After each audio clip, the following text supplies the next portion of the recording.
Good evening to everybody. My name's Anna Dawson. I'm here to present this information that's been put together for Prospere Learning Trust. Thank you for being on mute throughout the meeting, and there will be an opportunity for questions at the end. But like I say, if you have any individual questions about specific students, I'll explain how you get in contact afterwards. Okay, thank you.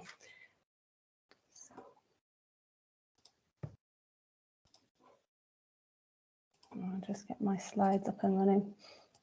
Okay, so the session today will cover what ADHD is and what impacts upon learning. It's also, we will cover what tools and strategies we use to support students with ADHD at Chiltern High School, so what reasonable adjustments are made, and where to find more information and advice if you need to, and how to contact the school. So just to get us started, here is the Access and Achievement team at Chiltern High School. So you may have been in contact with some of us already, but there are putting faces to names. These are the people that you may hear from if you've got queries, if you get in touch with us. And you can see myself, Anna Dawson, there.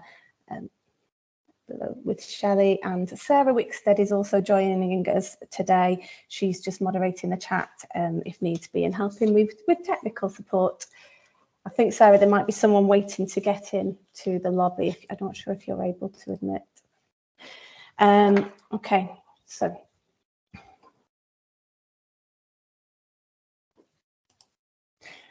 I'm going to talk through what is ADHD, and I will be reading the information off these slides just to make sure everyone is able to see it. I'm not sure what devices you're using these on or how visible this is to you. So ADHD is a complex spectrum behaviour disorder. It affects 2 to 6% of the school population, being the most common ongoing psychiatric disorder of childhood. Approximately 2/3 of those with ADHD continue to have symptoms into adulthood. ADHD is a genetically inherited disorder. 60 to 80% predisposition is genetic, with parents and other siblings also suffering similar symptoms. It's much more commonly diagnosed in males than females in a 5-to-1 ratio. And that's diagnosed, so it's not saying that there are less females that have ADHD, and we'll touch on that later. And it's diagnosed by CAMHS, and a referral to CAMHS can be made by a GP or through school. And at Chiltern High School, we currently have 26 students who have a diagnosis of ADHD, 6 of whom are girls. There are more pupils who show traits or are under assessment. Okay.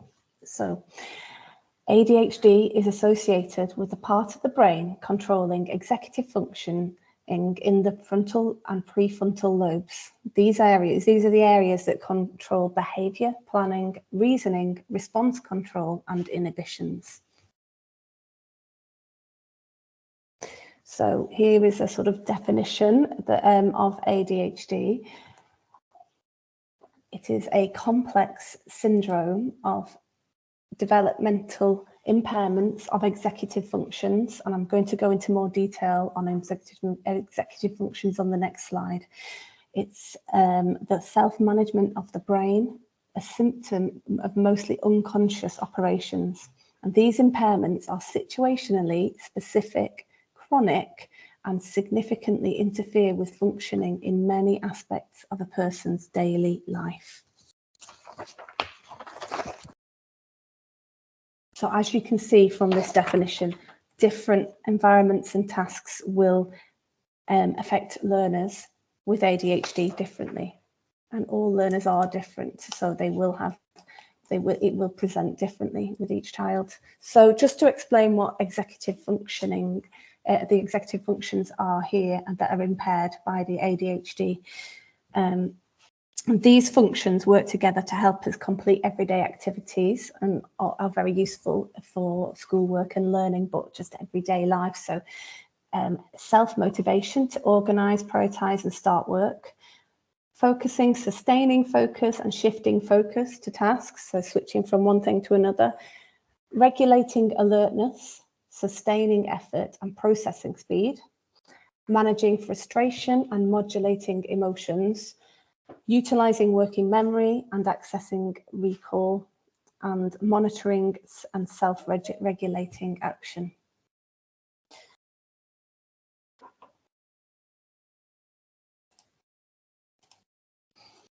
Okay, so a further slide. So this is sort of how it challenges everyday tasks, and I'll sort of talk a little bit about how this presents in school. So there are organisational difficulties resulting in being poorly prepared or losing items and not knowing how to start tasks. So if you think about students losing pencil cases constantly, losing their blazers, their PE kit, this sort of thing is quite common. Can be quite difficult for students, and knowing where to get started with something. So attentional issues, this difficulties with maintaining concentration on tasks or becoming hyper-focused. So that would affect a child moving from one task to another task once they've got their focus there. Sustaining effort. So a student may lose interest easily, fail to complete tasks, or produce inconsistent quality of work. Procrastination. So they will put things off or be overwhelmed by tasks which should be easy. So make it quite difficult to get started and get things done to the best of their ability. And it affects time management. So poor awareness of time, living for the moment, sort of living in the present and finding it hard to plan or get to places on time or get tasks done within a time frame.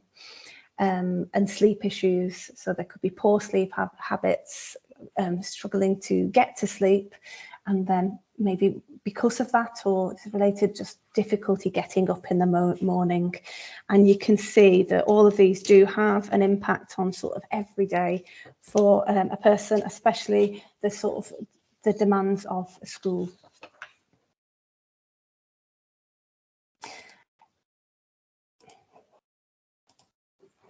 So ADHD and emotions. Emotions play a critical role in helping us to prioritise and get started on tasks, maintaining and switching interests or effort, keeping thoughts in active memory, and engagement in or avoidance of tasks and situations. So our emotions really do help us sort of get on with our daily lives, and we can imagine with adolescents, this is a critical sort of stage in their life with their emotions. So reactions to small frustrations can overwhelm the mind, leading to emotional flooding. And then whilst the mind is flooded with one emotion, a person with ADHD will forget other relevant goals or emotions. So their emotions and their ADHD sort of it does really impact upon their day.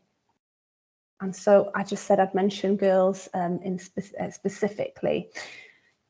Girls are more likely to have attentional type of ADHD, which would mean difficulty with attending and focusing rather than disruptive behaviour, perhaps.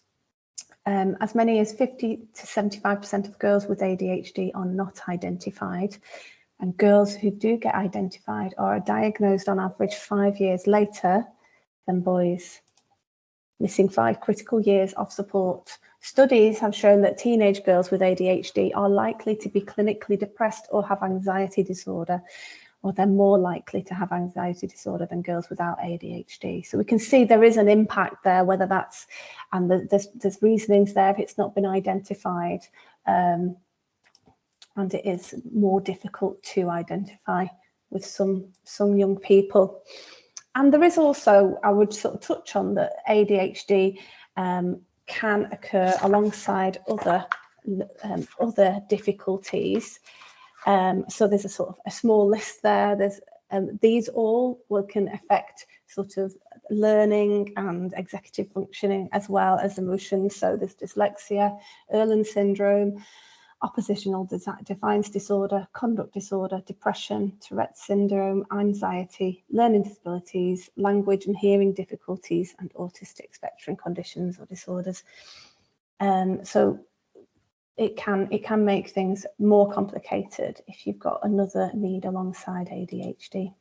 And I just feel like at this point we've been talking about all the downsides of ADHD and all the challenges, and children really do need to hear the positives and the things that they are able to achieve and accomplish. And so I've put this picture of Lizzie from last year's Bake Off on, because she made this cake. There's a picture of it there. I don't know if you can see, but it's a very bright, colourful cake. And she made it, it was called her exceptional cake, to celebrate the way she was different, and her SEN gave her a different perspective and unique skills.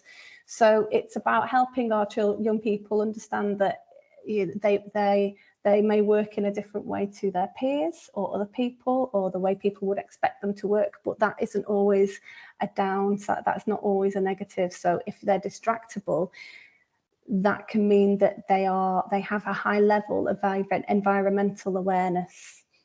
So they sort of notice everything that's going on.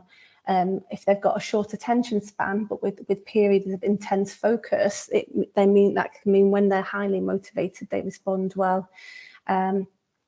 If they're a poor planner, disorganized, impulsive, it means that they have to be flexible. They become quite flexible and easy and ready to change strategies very quickly, which is actually a very important skill in a lot of in daily life, and in my life definitely. Difficulty converting words into concepts, so they are a visual, concrete thinker. And if they have difficulty following directions, it makes them very independent, because they've got to, rather than sort of get someone to tell them what to do, they've got to work it out for themselves. If they're called a daydreamer, it's possible, it's easier to think about them as imaginative. And then acting without considering the consequences, we could, also say that they'll be willing and able to take risks, which is a very important skill for life. So I'm moving on now to how it is supported at Chiltern High School, so how we support it. And there's teachers have information shared with them in a number of ways from our department, and so I thought I'd sort of show you here. We've got whole school training on ADHD annually, so where staff have this sort of refresher of what I've gone through here, of what ADHD and how it impacts the daily life of a child. And all children on our SEN register have a pupil passport. I'll show you an example of one in a moment. And our teaching assistants work with a number of our classes, and they create a document which we call Who is in My Class, and that covers strategies that can help a student. So I've talked about the pupil passports, and I'll show you an example of one now. So every child on our SEN register has a pupil passport, which is easily accessible to all teachers and TAs in the school. And this is what one looks like. So we talk about the strengths of a student, but looking at what they're working towards, the challenges caused by the SEN, but what they're working towards and what helps them. And this is reviewed regularly. Okay. So in terms of our teaching assistants, they complete a document for their class they're working with. It's called Who's in My Class, and it just looks at the makeup of the class they're working with, how many children are on at an EHCP level or on the SEN register, and other things that we consider that may have an impact, whether the English is an additional language for that student, and whether they have free school meals or are looked after. And what the teaching assistant will do is they will look at really daily strategies that are used in that classroom for each student, and consider sort of what they're focusing on and how to help them get to that focus, how to help them accomplish that. This just means that when our teaching assistants, it can be shared with all our teaching assistants, and then where they're moving around to different areas, this can be shared and staffing changes are covered therefore. Okay, so and for teachers, here are some sort of tips we give to teachers. So a few strategies that can be used. So in the classroom environment is key. A calm, quiet atmosphere is very helpful to our students with ADHD and most learners as well. And a lot of these strategies that I will say will benefit everybody in the classroom most of the time. So it's really worth sort of adapting these classrooms in this way. The seating plan is really important. So we give staff support with this to select students with SEN to be sat in specific places, perhaps away from someone with ADHD would want to be away from a door, perhaps, so that if anyone's passing on the corridor, they're not constantly being distracted by that, or not too close to a window. Maybe sitting them on their own if that's preferred for the child, or perhaps with a buddy that they work well with. Build positive relationships. You know, with the member of staff, it's really key, that trusting relationships with their teacher and also with their peers. So have really high standards for conduct and respect within the classroom. Praise regularly and allow use of fidget toys, and also doodling is what helps some of our students, doodling on a separate sheet of paper alongside their work, I would say there though. In terms of communication, explanations should be clear and concise. And also it's really important to make sure teachers to make sure they have the child's attention before giving an instruction. And it's usually, it's good to work out how that works in the individual child, perhaps making sure you've got their eye contact, say their name. Some students listen better when they are sort of turned to one side, even not even looking at the board in the same way. And that's their way of focusing on what the teacher's saying rather than looking at a slide and focusing and listening, sorry. And then some of our students like to use a sort of traffic light, red, amber, green card to communicate if they need to change task or something's not working right for them at that time. Sometimes that's easier than putting it into words at the time. In terms of teaching and learning, so lessons should be planned so that tasks can be chunked and varied to support those with limited concentration span. Make tasks interactive where possible, use of whiteboards, moving between different groups, which is becoming much easier as COVID restrictions are reduced. Regular retrieval of key knowledge, and this is a real big point for our school. Just sort of students all benefit from going back over what they've learned previously, their key information, and that helps students who've got slightly a disadvantage in terms of their focus to go back over the things they're going to need, the tools they need for that lessons, and get them ready, prepared. Some students like to use a task plan, which is a sort of a laminated sheet that shows them what they're working on now, how long they're working on it for, and what they're going to do when they're finished, whether it's a quick break, a movement break, or you're going to show it to your teacher. That really helps some students, or others prefer a printed slides, like just the key slides from that lesson printed out so they know what order things are going in, what is coming next. And also if they need to go back, if they've lost attention and focus, they can do so. Or just knowing this is what we're doing now, next we're doing this. And really regular prompts and check-ins. So checking that the focus hasn't drifted far and that they understand what to do. If they weren't able to pay attention, do you know what you're doing now? Okay, and here's what's next. In addition, outside of the classroom, this is what ways students can be supported. So with organisation, key information and homework is all shared on Teams. So all the PowerPoints from lessons should be accessible to students via Teams as well. Information is repeated and given in different formats, so verbal and written, for example. Academic mentoring is delivered from the year group team, which can really help students, especially as they sort of go into Key Stage 4, help them plan and manage revision and homework and just sort of plan out their week. And just that check-in point is really helpful. And form tutors can be really helpful for students.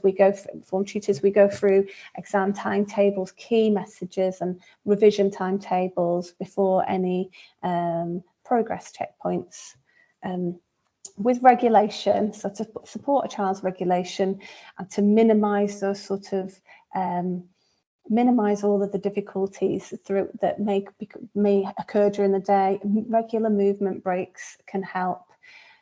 So the movement between lessons, but also it could be that a child just needs to hand out some sheets for the teacher, or just go for a very short walk and back, which a timeout pass can also help. So it helps a refocus break. Get out of the classroom, get yourself refocused and go and sit down and get back on it. Mentor support from the heads of year and the learning mentors across the year groups is helpful, who will often see them when a child is having a timeout. So it's good to have a check-in with someone and a bit of a cheerleader for them if they're nipped out of a classroom. And I think it's really important to understand clear and consistent rules and routine. It's got to be predictable to minimise the stress upon a child. We're also currently trialling these sort of independence mats here. So we've tried this with a few students this year, and we sort of have a check-in. We talk about for this one is for focus, as you see, would be relevant to some of our students with ADHD. So we look at what they are at now, and if they are establishing things like aspects like focusing on work for 5 minutes, but when they are developing independence, they might be able to focus on something for 15 minutes. But it's an opportunity for them to talk to a member of our Access and Achievement team about where they are with these really important skills, but what help they need to get to the next step. And that's reviewed regularly. It's something we're trialing at the moment. So if it works well for our students, it gives them a bit of an understanding of where they are and what their next steps are, which can really help their self-esteem. If it works well this year, we're hoping to roll it out, extend it to more students next year. So that's sort of my perspective on things, but I've gone to speak to some of our students to give you what they say. So I've got this from one of our students here about what ADHD for them is, or how it affects them in school. So this student has said, my biggest problem is concentration. If I'm trying to concentrate on what the teacher is saying, I get distracted by anything, like somebody sharpening a pencil, a bird flying past the window, or someone shouting outside the classroom. I suddenly remember that the teacher is talking, but as soon as I listen again, the teacher says, right, get on with it, and I don't know what to do. This is like sitting in front of the television with somebody flicking the channels over every 10 seconds. So that's sort of the experience from a child's point of view. And we've got a few more we've got some more pupil voice on the next page here. So we've got the things that they find difficult here. Sometimes I don't do homework. I just don't remember I have it. And then I don't mean to, but I just start talking when I shouldn't. Double lessons with no break in between. And that's something everybody has struggled with at times, the double lessons. So it's about building in those opportunities for a little break in the middle of a double lesson. It's hard to get back on task when I've been distracted. Another student said, if people don't understand that I'm doing things to help my concentration, for example, doodling, and I get into trouble for it. So I always recommend that students, if doodling does help them, and I have a lot of sympathy because when I'm in a meeting, I've always got a doodle down if I'm sat listening. It really does help me concentrate. If I just ask them not to do it in their book, but to do it on a sheet of paper beside to their book so they can sort of focus. It helps their focus. This is the work. This is when I'm listening. So that, but yeah, it's understanding. It's that trusting and understanding relationship that this is a positive thing for that child. Okay. But what helps, again, we talked about what's hard, but let's talk about what works well for these same students. So one student said, I do need the teacher to keep reminding me when I'm not focused. And then another one said, when I can go for a walk during lessons, sitting with the right people, again, seating plan, movement break seating plan is really key. It's better than at primary because we get to move to different classrooms here every hour. It's easier to concentrate when it's quiet, but not too quiet. And then a teacher that is firm but doesn't shout. We've got there.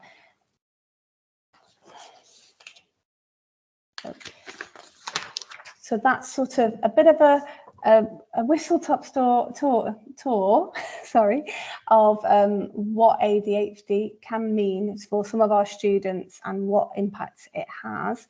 I'm just showing you a slide here about the local offer and what support is in place there, and ways of accessing support through that. So I'll just leave that up for a moment because there's a lot of information up there.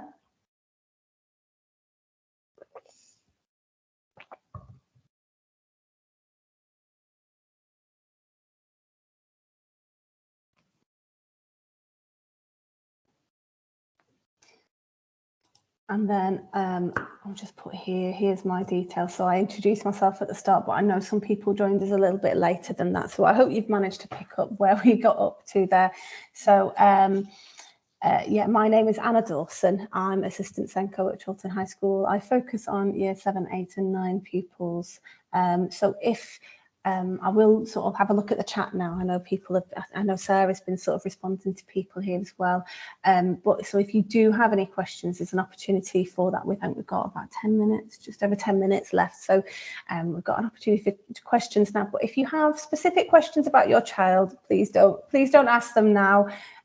We'll keep it confidential, but there's my email address if you want to get in contact. Okay, yes. So we've got, I'm just sort of looking through the chat there. I think Sarah's, we had a question from Heidi about Erlen syndrome, and Sarah's discussed sort of visual stress. Of course, it can make it quite difficult to read texts that are presented with you. And Ellie's just sort of said it can be implementing it. Thanks for a great presentation, but implementing it must be hard and variable. Yeah, and I think you can, and also, you know, in a big school, it is quite challenging for some students with ADHD. They've got to go from different teacher to different teacher, and in the past couple of years, staff absences, student absences have made it all a bigger challenge as well, hasn't it? So it can vary. So yes, and so Rahul has asked about the slide. So what I will do when I've finished, I will probably stop filming now. I have to stop recording now, actually. If